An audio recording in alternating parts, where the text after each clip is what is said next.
हनुमान् श्रीपदो वायुपुत्रो रुद्रो नघोजरः अमृत्यवीरवीरश्च ग्रामवासो जनाश्रयः धनदो निर्गुणः शूरो वीरो निधिपतिर्मुनिः पिङ्गाक्षो वरदो वाग्मी सीता शोकविनाशकः शिवः शर्वः व्यक्तो व्यक्तो धराधरः पिङ्गकेशः पिङ्गरोमा श्रुतिगम्यः सनातनः अनादिर्भगवान् देवो विश्वहेतुर्जनाश्रयः आरोग्यकर्ता विश्वेशो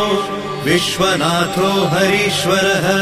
भर्गो रामो रामभक्तः कल्याणप्रकृतिस्थिरः विश्वम्भरो विश्वमूर्तिर्